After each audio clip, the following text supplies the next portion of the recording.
Hormuz প্রণালী ঘিরে যুক্তরাষ্ট্রের কড়া আলটিমেটাম, ইরানের পাল্টা হুমকি আর ইসরায়েলের একের পর এক শহরে ক্ষেপণাস্ত্র হামলা, সব মিলিয়ে পরিস্থিতি ক্রমেই জটিল থেকে জটিলতর হয়ে উঠছে। একদিকে ওয়াশিংটনের সরাসরি হুঁশিয়ারি, অন্যদিকে তেহরানের কঠোর প্রতিক্রিয়া। মধ্যপ্রাচ্যের সংঘাত গড়ালো চতুর্থ সপ্তাহে। ইসরায়েল ও মার্কিন বাহিনীর সঙ্গে তেহরানের হামলা পাল্টা হামলায় প্রাণহানি বাড়ছে প্রতিনিয়ত। সেই সঙ্গে চলছে হুমকি পাল্টা হুমকি। এবার ইরানকে হরমুজ প্রণালী খুলে দেওয়ার জন্য সময়সীমা বেঁধে দিলেন মার্কিন প্রেসিডেন্ট ডোনাল্ড ট্রাম্প।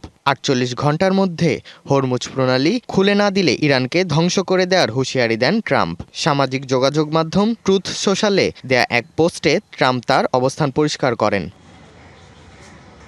ইরানের বিদ্যুৎ কেন্দ্রগুলো নিশানা করা হলে মধ্যপ্রাচ্যে যুক্তরাষ্ট্র ও ইসরায়েলের জ্বালানি অবকাঠামো, পানি শোধনাগার ও তথ্য প্রযুক্তি অবকাঠামোতে হামলার পাল্টা হুমকি দিয়েছে তেহরান। এদিকে রবিবার ইসরায়েলের ডিমোনো ও আরাদে কয়েকটি ব্যালিস্টিক ক্ষেপণাস্ত্র হামলা চালায় ইরান। হামলায় প্রায় শতাধিক মানুষ আহত হয়। ডিমোনায় অবস্থিত শিমন পেরেস নেগেভ নিউক্লিয়ার রিসার্চ সেন্টারে কোনো ক্ষয়ক্ষতি হয়নি বলে জানায় আন্তর্জাতিক পরমাণু শক্তি সংস্থা IAEA। নগদ নিয়ে এলো হার না মানা হার অফার। সর্বনিম্ন 10,000 টাকা রেমিটেন্স নগদে পাঠালে থাকছে স্বর্ণের হার জেতার সুযোগ।